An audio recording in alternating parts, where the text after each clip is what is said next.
Missing frequency questions दो types के होते हैं। एक टाइप होता है जिसमें आपको इंडिविजुअल सीरीज दे रखी होती है और एक वेरिएबल मिसिंग होता है। उसमें क्या होता है ना, आपको मीन दे रखा होगा और आपको सीरीज़ का टोटल भी दे रखा होगा और एक आइटम सीरीज़ में मिसिंग होगा, उसको आप x मान लेना। जब आपको बाकी सारी इन्फॉर्मेशन क्वेश्चन में दे रखी होगी तो आप x वाली वैल्यू को इजीली एस्टिमेट कर सकते हो। दूसरा टाइप होता है इस टाइप के क्वेश्चंस का, डिस्क्रीट सीरीज से क्वेश्चन आ जाता है। डिस्क्रीट सीरीज में क्या होता है, आपको फ्रीक्वेंसी वो मिस कर देते हैं। वेरिएबल पूरा दे दिया, फ्रीक्वेंसी में से कोई एक फ्रीक्वेंसी उन्होंने मिस कर दी, बट वो फ्रीक्वेंसी का टोटल आपको देते हैं, ठीक है, या फिर वो एफ का टोटल आपको बताएंगे। The sum part they will give you so that you will be able to solve the numerical easily. Example of both the categories I am giving you on blackboard.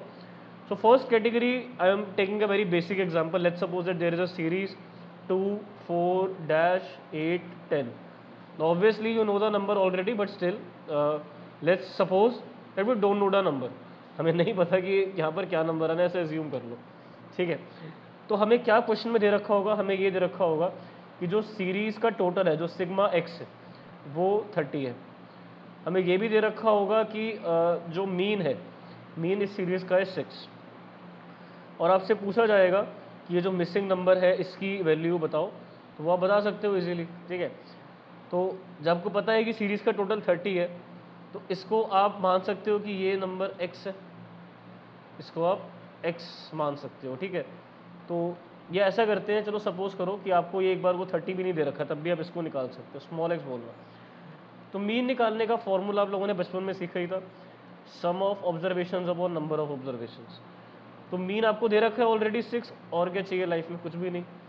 Sigma of x, तो 2 + 4 6, 6 + 8 14, 14 और 10 होता है 24, तो 24 + x, और number observations कितनी है 6, ठीक है, सॉरी 5 है ना, 5 है बेटा, 5 1 2 3 4 5 है। मल्टीप्लाई करोगे क्रॉस तो 30 हो गया, इज इक्वल टू 24 + x, तो ये जो मिसिंग वैल्यू है ये है 6। सिंपल क्वेश्चन था। अब सर आपने पहले यहाँ पर लिख दिया 30, वो आपने क्यों हटाया? बेटा मैंने इसलिए हटाया क्योंकि अगर मैं यहाँ 30 ये वैल्यू दे देता आपको तो आपको ये सब नहीं करना पड़ता, क्योंकि जब इस सब का टोटल 30 है तो ये वैल्यू मिसिंग आप वैसे भी 6 बता सकते थे, इसीलिए इतना आसान क्वेश्चन नहीं आएगा, ये चीज़ मिसिंग रहेगी, this thing will be missing. तो what you were given, you are given the value of mean and you were given the rest of the values and you were asked to calculate this, so we applied the basic formula। ऐसे question आएंगे, मुश्किल थोड़ी है, बस जो missing होगा उसको x ले लेना, एंड 24 + x हो गया था, डिवाइड करा उसको नंबर ऑब्जर्वेशन से मल्टीप्लाई कर दो क्रॉस मीन के साथ और x की वैल्यू निकल के आ गई। But to be very honest इतना ईजी नहीं आएगा। जनरली क्या होता है, क्वेश्चन डिस्क्रीट सीरीज से पूछा जाता है जहाँ पर मिसिंग फ्रीक्वेंसी दे रखी होती है। तो मिसिंग, ये तो मिसिंग वेरिएबल हो गया ना, यहाँ पर तो x की वैल्यू मिसिंग थी, तो ये वेरिएबल मिसिंग वाला क्वेश्चन हो गया। मिसिंग फ्रीक्वेंसी में क्या होता है बेटा, आपको जैसे मार्क्स दे दिए और आपको नंबर ऑफ स्टूडेंट्स दे दिया, ओके। अब लेट्स सपोज यहाँ you are given marks as x, number of students is frequency, all right. इस कैटेगरी के क्वेश्चन में या तो वो कोई एक पर्टिकुलर मार्क्स मिस कर देंगे या फिर कोई एक पर्टिकुलर फ्रीक्वेंसी मिस कर देंगे, ठीक है। इस टॉपिक का नाम वैसे मिसिंग फ्रीक्वेंसी है, तो मैं फ्रीक्वेंसी को मिस करता हूँ। For example marks 5, 10, 15 and 20. Now you are given that number of students here, we have one student who has scored 5 marks, here we have 3 students who have scored 10 marks, and here we have let's suppose 2 students who have scored 20 marks, and this frequency is missing to us, ठीक है। We are not given this frequency as of now, but we are given that the mean of the series will come out to be 13.5 marks. I'm making the question in my mind right now, so let's suppose that mean marks is 13.5 and we need to estimate this value. We can easily, right now this is a question of discrete series first of all. So what do we need to do? This is the question. I can start the solution by making a partition over here. Okay, solution. So I have to write again this vertically because for mean in discrete series the formula becomes sigma fx upon sigma f. So I need fx column as well. So marks x and number of students, that's your frequency.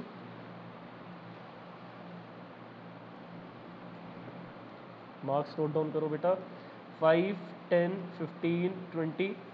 Frequency कितनी दे रखी है हमें, 1, 2 dash and 2, oh sorry 3 दे रखी है, second वाली मैंने 2 लिख दी, sorry it's 3, right. So this is, हाँ ठीक है। सो अब ये जो वैल्यू मिसिंग है, इसको बेटा स्मॉल x मत लिखना, क्योंकि ये फ्रीक्वेंसी में मिसिंग है, तो इसको आप स्मॉल f ले लो, ठीक है। अगर वेरिएबल में कुछ मिसिंग होता है तो उसको स्मॉल x ले लेना, फ्रीक्वेंसी में अगर कोई वैल्यू मिसिंग होती है तो उसको स्मॉल f ले लेना। तो मैंने f ले लिया। ये पिंक मैच हो रहा है, let me again change colour, sorry थोड़ा ज़्यादा डार्क हो गया, f now. So for mean we need sigma fx, so let's estimate sigma fx first. So 5 times 1 is 5, not 15f हो जाएगा, very good, this will be 40. Now total we can easily estimate of this, and जो frequency का total होगा वो भी कितना आएगा हम जानते ही हैं सर, 75 plus 15f होगा fx का, और very good. So this is 40, this is 70, 75 plus f बेटा हो गया fx का टोटल, और फ्रीक्वेंसी का टोटल आपका हो गया 6 plus f, right. So this is 6 plus f, हाँ सॉरी 15f होगा यहाँ पे, यहाँ 15f है और यहाँ 6 प्लस f आएगा, ठीक है, क्योंकि ये 40, 30, 75 और ये 15f पूरा अलग से हो जाएगा, this is 15f, fine. Now this is 6 plus f. Now let's put this in the formula already. Now we know the mean already. This is given in the question. Let me write the formula little above, because यहाँ पर नीचे space थोड़ी कम पड़ेगी हमें, थोड़ा सा ऊपर लिखने दो मुझे बेटा। और this is mean is equal to sigma fx, sigma f. Now our mean is already given to us as 13.5. Sigma fx हमने निकाला था अभी, this was 75 plus 15f, you have to divide it with 6 plus f. Now you can cross multiply this over there. Now this will become 13.5, and bracket में आ जाएगा 6 plus f. So this 13.5 will get multiplied with 6 as well as with f. Now this is 75 plus 15 of f. Now let's multiply it beta, 13.5 multiplied with 6 and you are getting 81. 81 plus 13.5f, this is 75 as it is, and this is 15f. Now you can take this 13.5f over there and you will be left with 1.5f, because when you will take it over here it will be now you can also subtract 75 for here, so 81 में से 75 को less कर दो, this is only 6.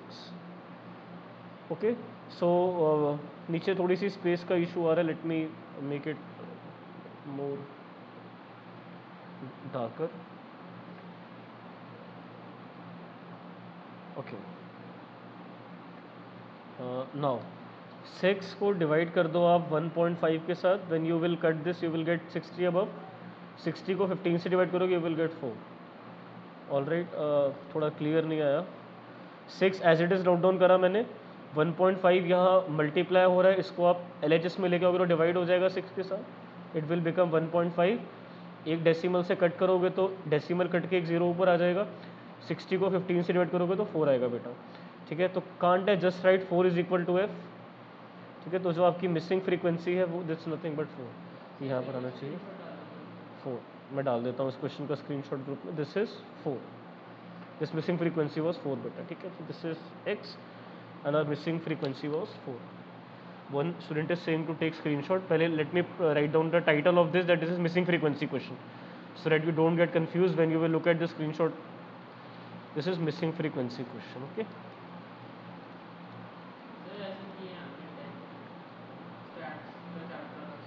So all you need to remember in these kinds of question is this formula only, which you already know. So just assume the missing frequency is f, and sometimes variable might also be missing, so it doesn't matter at all, you have to do fx only, right. I'll take screenshot of this. Now let's practice questions from missing frequency. I'll clear the screen now. Let's practice more questions beta. Missing frequency questions हमें दे रखे हैं यहाँ पे, ये जो तीनों questions हैं ये मिसिंग फ्रीक्वेंसी से ही रिलेटेड। देखो जो पहले दो क्वेश्चन हैं उसमें as you can see frequency is missing, जो लास्ट क्वेश्चन है उसमें variable is missing as I told you. So when we will do these three questions, we will get confidence for missing frequency type questions. Please attempt them and submit them to me on WhatsApp. I'll stop the recording for missing frequency type questions.